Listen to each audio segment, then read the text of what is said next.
Bismillahirrahmanirrahim. Assalamualaikum warahmatullahi wabarakatuh. Salam sejahtera bagi kita semua. Baik, pada kesempatan kali ini di mata kuliah etika bisnis kita akan membahas topik tentang fraud pada manajemen perusahaan, temuan ke-12. Adapun tujuan pembelajaran kita pada pertemuan kali ini yaitu untuk mengetahui bentuk-bentuk fraud di lingkungan perusahaan. Kemudian untuk mengetahui bentuk tindakan investigasi fraud. Kemudian yang ketiga untuk mengetahui solusi mencegah terjadinya resiko fraud. Baik, kita lanjut. Nah, pendahuluannya. Kita tahu bahwa tindakan yang dilakukan oleh manajemen kadang bisa dilakukan dengan berbagai sebab atau alasan tertentu, di mana pihak komisaris perusahaan perlu memantau jalannya aktivitas perusahaan secara sistematis, serta mengetahui apa saja bentuk-bentuk dari fraud tersebut yang bisa terjadi pada perusahaan, di mana fraud ini akan merugikan perusahaan, baik dari segi keuangan ataupun non-keuangan. Dari segi keuangan jelas mengalami kerugian finansial, dari non-keuangan bisa saja mengalami ketidakpercayaan publik dan lain sebagainya. Nah, ini yang harus dihindari di lingkungan manajemen perusahaan. Lanjut, berikutnya ini ada bentuk-bentuk fraud di lingkungan perusahaan, ada 4. Ada fraud di bagian marketing, di pemasaran, kemudian ada fraud pada bagian produksi, kemudian fraud pada bagian keuangan, dan yang terakhir fraud pada bagian SDM. Kita bahas satu-satu. Nah, yang pertama fraud pada bagian marketing atau pemasaran. Sini dikatakan bahwa bagian marketing di sini pada tindakan fraudnya bisa terjadi dalam beberapa bentuk, ya, yang secara umum seperti mengubah biaya advertising dengan harga yang berbeda dari yang berlaku umum dengan alasan-alasan tertentu.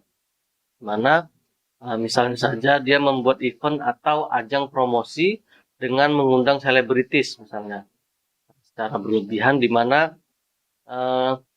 promosi tersebut berkesan berlebihan dan menghambur-hamburkan uang.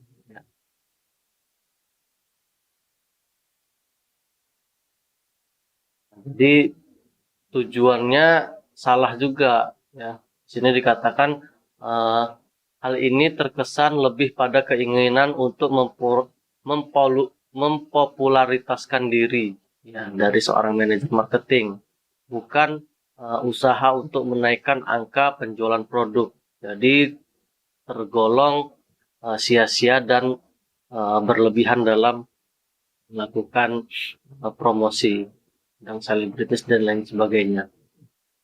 Nah, kemudian ya kadangkala bagian marketing mengatakan bahwa penurunan angka penjualan menurutnya bukan karena kesalahan pada bagian marketing, tetapi bagian produksi yang tidak mempunyai standar produk terhadap hasil produknya. Nah, di sini dia bisa saja mengatakan ini bukan marketingnya yang salah, tapi dari produksinya yang kurang baik. Nah, pada bagian ini biasanya pihak manajer marketing mulai mencari-cari kelemahan atau membandingkan hasil produk yang dimiliki dengan produk dari perusahaan lain yang sejenis. Dia mencari-cari kesalahan agar bagian atau manajer dari marketing tersebut tidak disalahkan. Kemudian kita lanjut, ini bentuk fraud pada bagian marketing. Bentuk-bentuknya seperti membuat rencana anggaran biaya promosi yang berlebihan, seperti yang tadi disampaikan di awal, disampaikan di slide sebelumnya. Jadi tidak wajar, membuat anggaran tidak wajar. Sini dikatakan juga rencana anggaran biaya promosi yang lebih besar dari event yang dilaksanakan. Jadi ada rencana anggaran yang tidak sesuai gitu, dengan promosi. Ini salah satu bentuk dari bagian marketing. Kemudian ada juga yang melakukan promosi suatu produk, namun sebenarnya tidak sesuai dengan kenyataan yang ada pada produk tersebut. Jadi dia mempromosikan, ya, namun produknya itu tidak sesuai dengan apa yang dia katakan.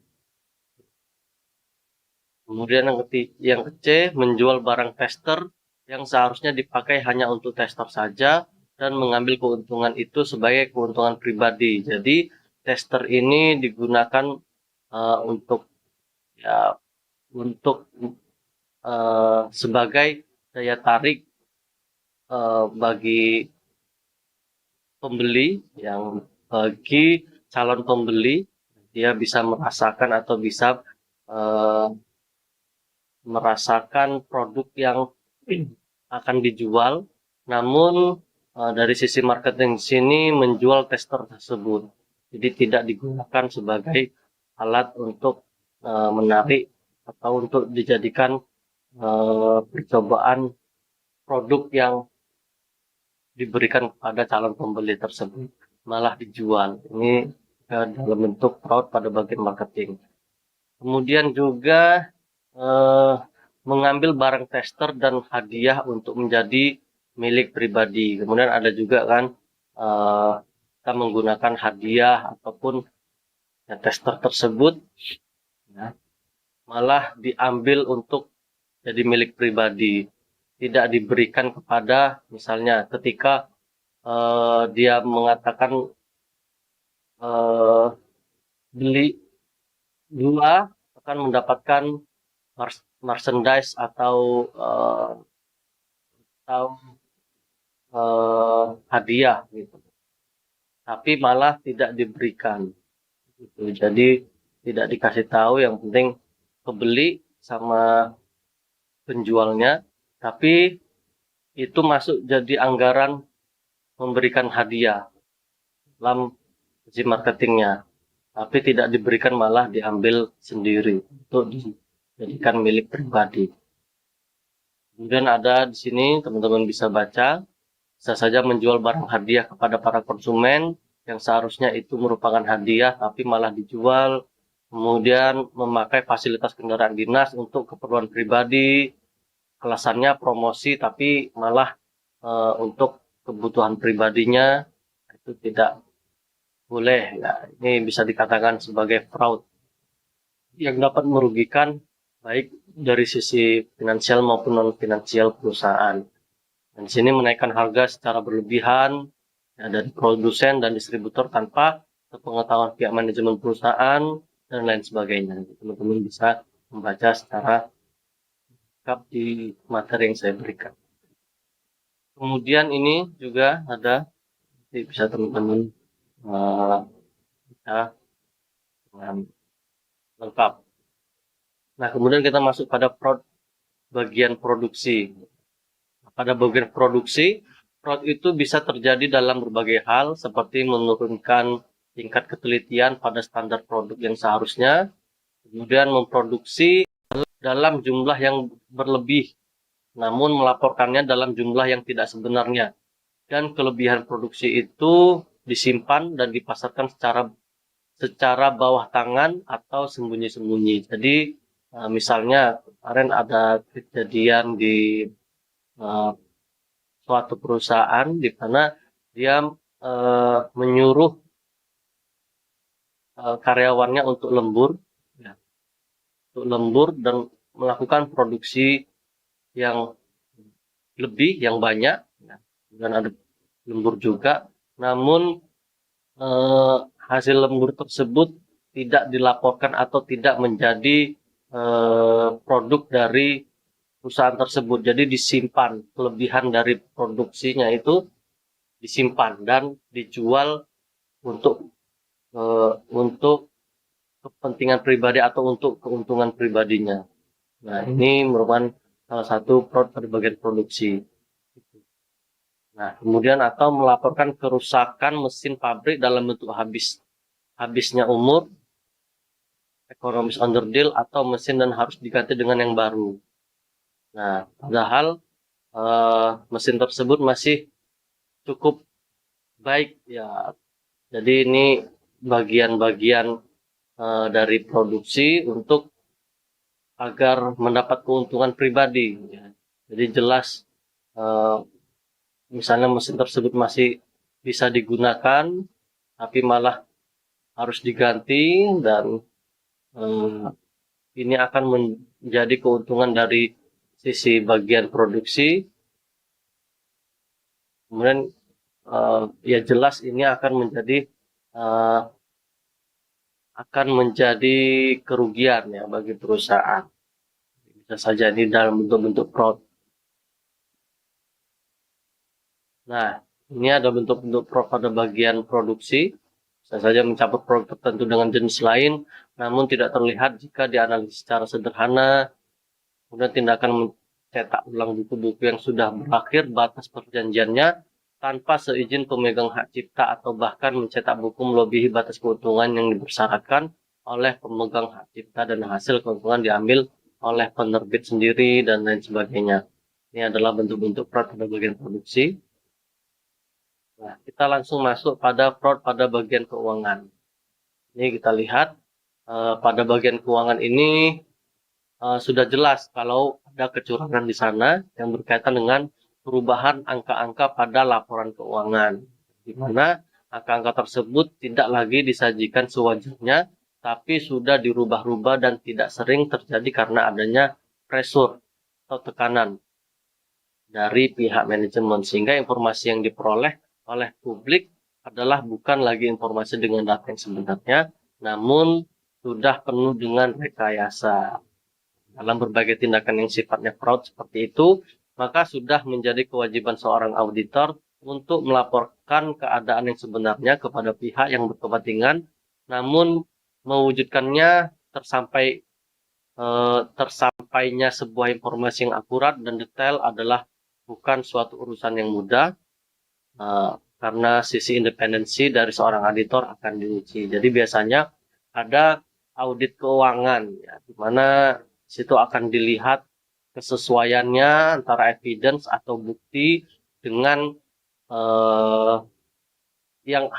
dengan yang dilaporkan, dengan laporan atau LPJ yang dilaporkan.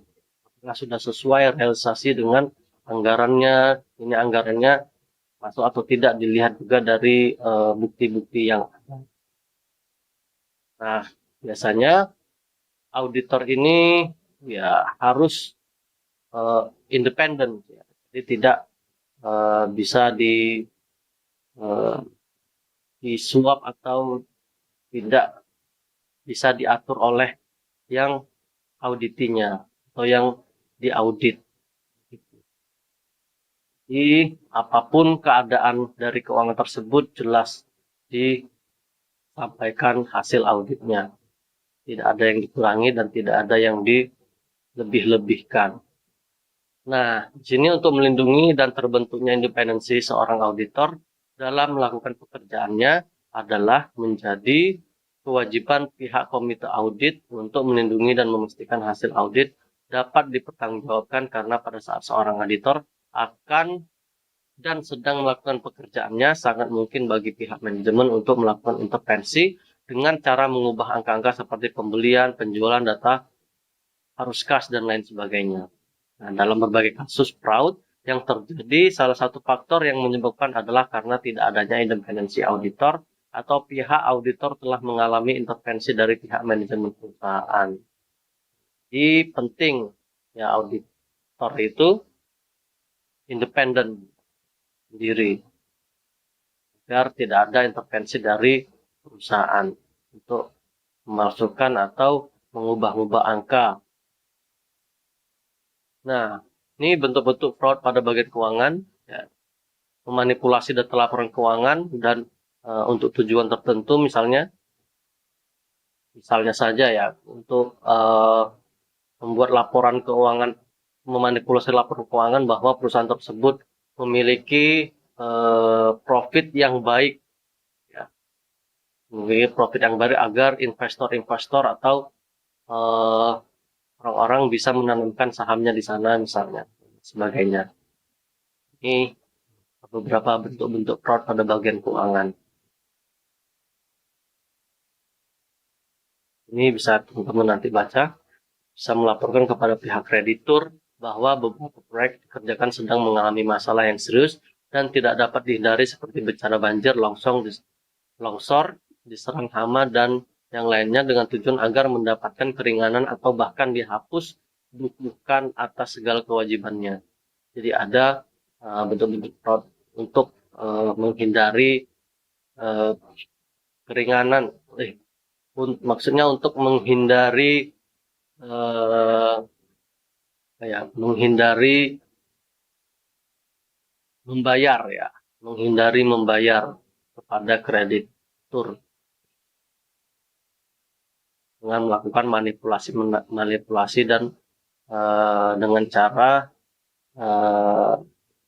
hal yang tidak benar dengan yang ada.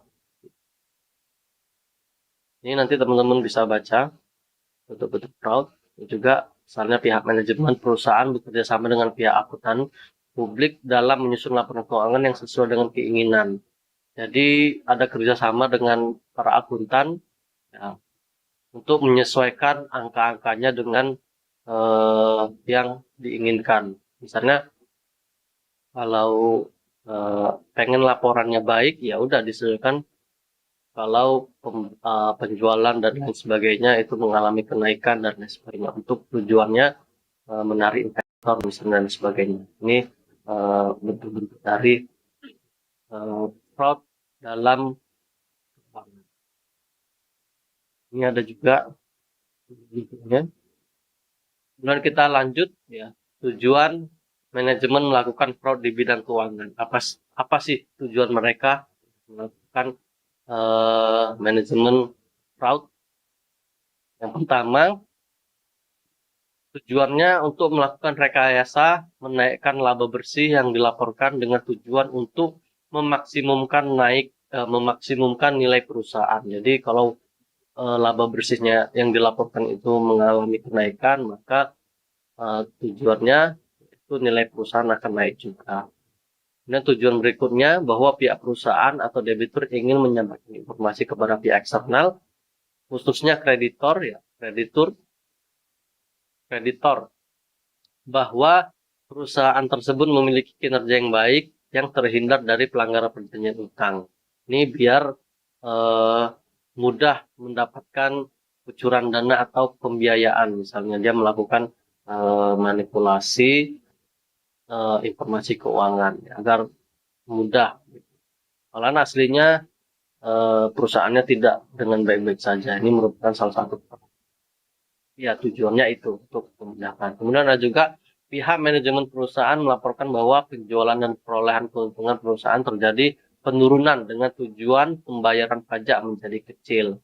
Nah, ini juga bentuk dari fraud, melakukan manipulasi keuangan biar tidak kena pajak.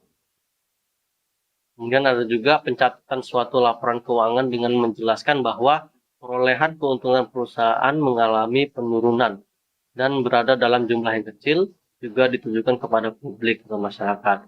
Seperti yang mengajukan permohonan proposal untuk memperoleh bantuan dana dalam acara-acara pada event tertentu seperti hari kemerdekaan, tahun baru, bantuan untuk panti asuhan, dan lain sebagainya. Kemudian kita lanjut, ini ada faktor-faktor yang menyebabkan suatu perusahaan melakukan manipulasi dalam data laporan keuangan. Yang pertama, kemampuan perusahaan menghasilkan laba tidak memadai atau lebih rendah dibandingkan dengan perusahaan lain yang sejenis. Ya, tujuannya agar nilai perusahaan tetap baik. Jadi mereka melakukan manipulasi untuk perusahaan tersebut agar dinilai baik oleh masyarakat. Kemudian yang kedua faktornya, tingkat perubahan rata-rata industri sejenis terlalu cepat, ya, sehingga mereka ini harus menyesuaikan dengan kompetitornya. kompetitornya, sehingga mereka harus memanipulasi itu agar tujuannya bisa tercapai yang diinginkan. Tujuan yang diinginkan itu bisa tercapai, misalnya ya kalau pengen nilai perusahaan tersebut baik, ya dia melakukan manipulasi dalam laporan keuangannya yang mengatakan bahwa perusahaan tersebut mengalami laba bersih yang tinggi. Yang ketiga, tuntutan ganti rugi dan keluhan dari mitra kerja dan pelanggan meningkat. Ini bisa menjadi faktor terjadinya fraud dalam laporan keuangan. Yang keempat, government policy. Ya, itu kebijakan pemerintah yang dapat mempengaruhi laba atau stabilitas keuangan perusahaan. Dan yang terakhir, kerentanan hasil usaha perusahaan terhadap faktor-faktor ekonomi, misalnya inflasi, tingkat bunga pinjaman, pengangguran, dan lain-lain. Ini 5 ini adalah faktor perusahaan melakukan manipulasi laporan keuangannya. Baik, lanjut. Sekarang fraud pada bagian SDM.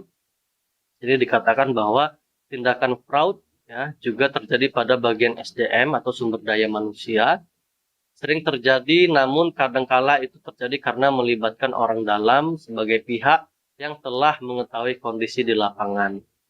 Kejadian lain juga bisa terjadi karena adanya tekanan oleh pihak dari luar perusahaan. Nah, di sini ada bentuk tindakan fraud pada bagian sumber daya manusia.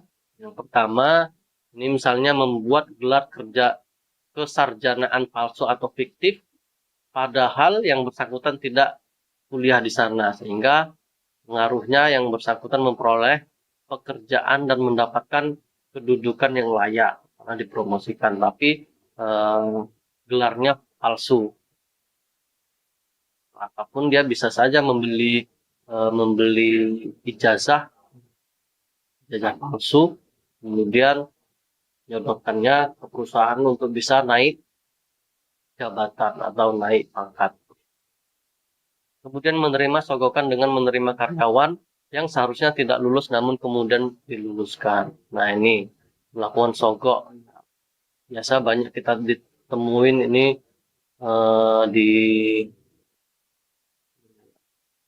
di suatu perusahaan lah ya, yang mungkin kompetitif, tapi mungkin ini dulu-dulu. Kalau sekarang sih jarang saya temukan ya.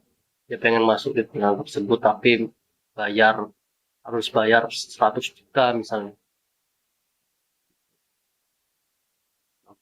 Kemudian yang ketiga, menerima karyawan yang berasal dari hubungan famili. Jadi karena temannya ataupun karena keluarganya, dia menerima karyawan tersebut untuk bekerja di perusahaannya itu. Jadi walaupun kualitas dan kualifikasinya tidak sesuai, tetap karena ada hubungan famili maka diterima. Ini bisa juga karena orang dalam ataupun karena ada hubungan lah, bukan hanya famili sebenarnya. Hubungan bukan kerabat asli. Teman sih bisa juga, teman. Jadi tidak hanya famili. Teman bisa sebagainya. Yang ada hubungan. Orang dalam biasa kita kenal dalam kita selama ini. Yang keempat, membayar gaji karyawan tidak sesuai dengan isi perjanjian kontrak dan juga memperkerjakan karyawan lebih lama waktunya dibandingkan dengan perjanjian kontrak yang ditandatangani. Jadi teman-teman ketika nanti bekerja ya, ataupun menjadi seorang pengusaha, memiliki banyak staf, banyak karyawan, jangan melakukan fraud ini. Ya. Jadi kontraknya katakan sekian, tapi realisasinya atau dilaksanakannya melebihin, yang tujuannya untuk perusahaan mendapatkan keuntungan dan dari stafnya yang mungkin tidak tahu misalnya atau tidak berani melaporkan kalau tidak sesuai perjanjian.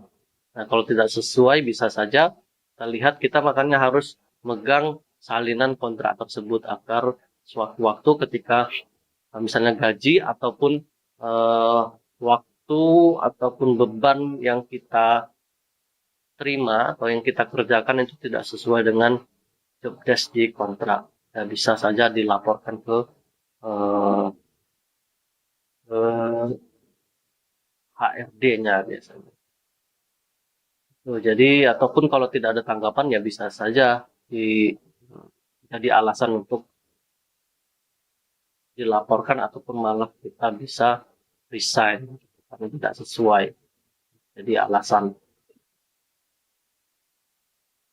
Kemudian selanjutnya ini ya membuat surat sakit palsu dan menggunakan fasilitas kantor untuk pribadi dan lain sebagainya.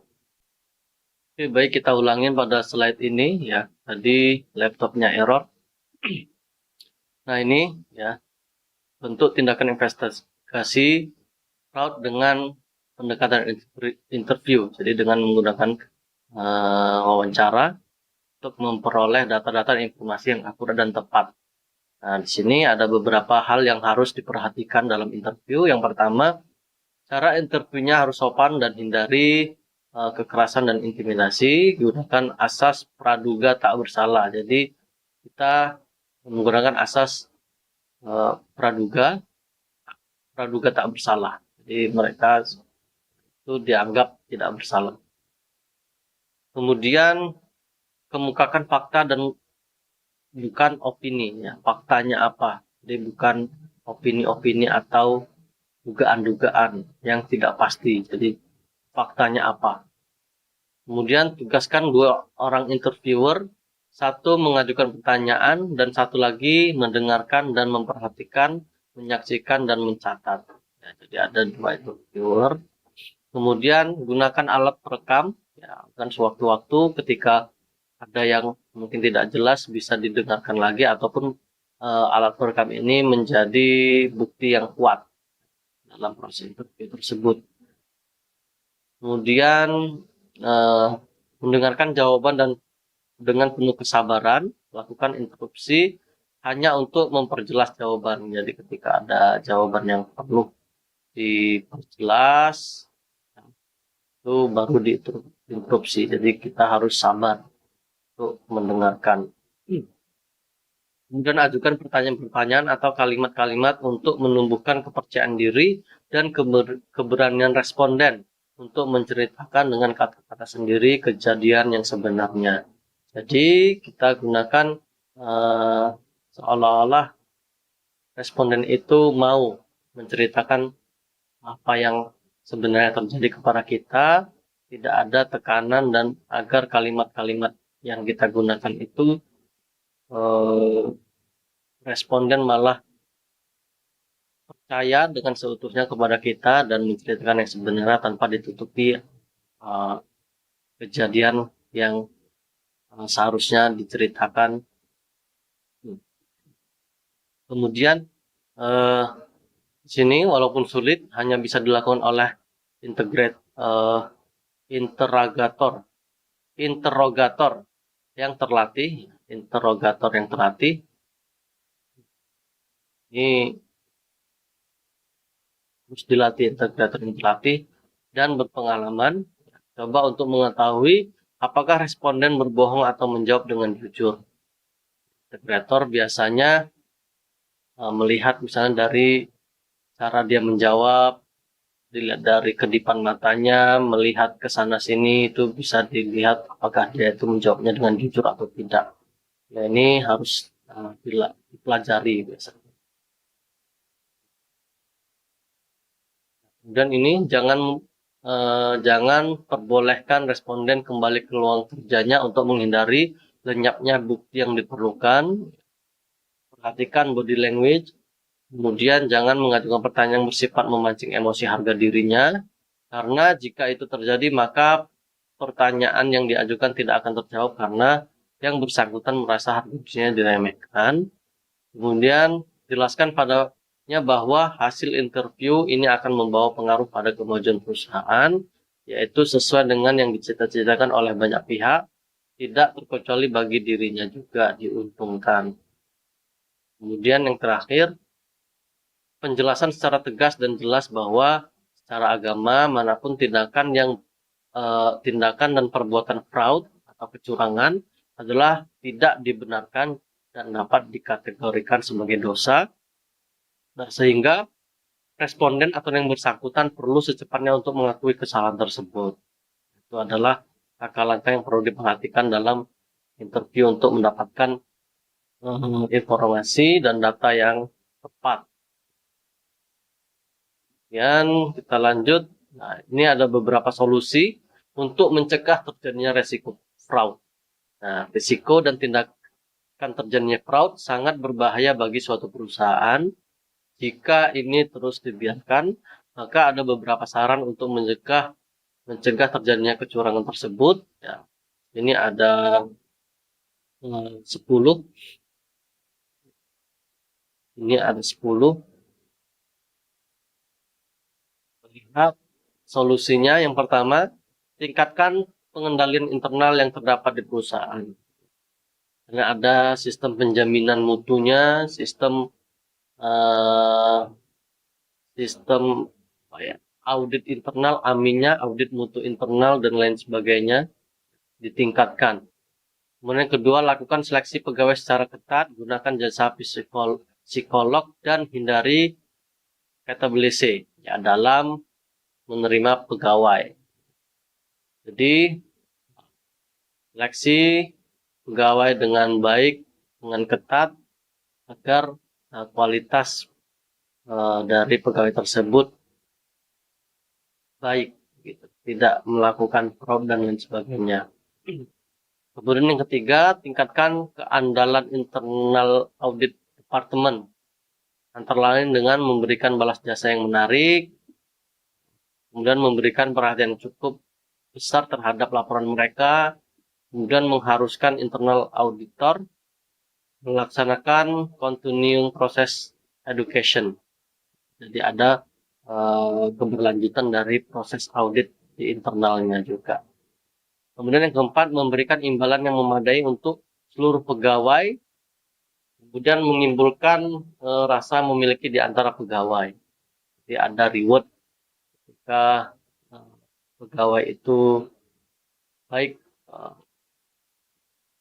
dalam melakukan pekerjaannya agar menambah motivasi dia dalam bekerja dan tidak merasa bahwa dirinya tidak dihargai dan fraud tersebut tidak terjadi. Kemudian yang kelima, lakukan rotation of duties, ya, rotasi tugas, dan wajibkan para pegawai untuk menggunakan hak cuti mereka. Jadi agar tujuannya mereka juga healing, bisa healing, tidak stres, kerja terus, jadi memanfaatkan cuti tersebut. Kemudian yang keenam, melakukan pembinaan rohani, ya, ada kajian-kajian rohani untuk menambah wawasan ataupun menambah ketenangan bagi rohani mereka, ya, agar lebih tenang hidupnya.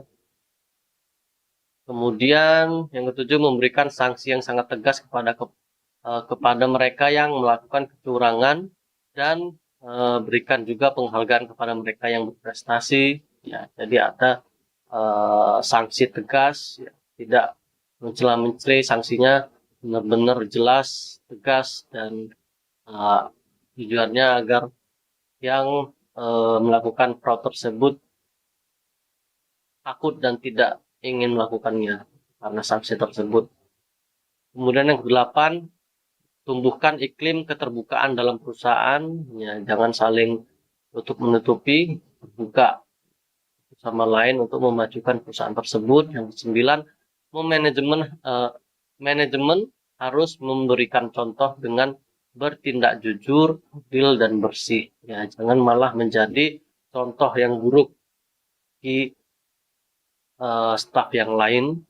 Kemudian yang 10, buat kebijakan tertulis mengenai fair dealing. Ya, jadi ada kebijakan untuk keadilan. Baik, terima kasih. Semoga bermanfaat. Saya akhiri. Assalamualaikum warahmatullahi wabarakatuh. Nanti dilanjutkan dengan sesi diskusi di forum yang sudah disediakan. Terima kasih.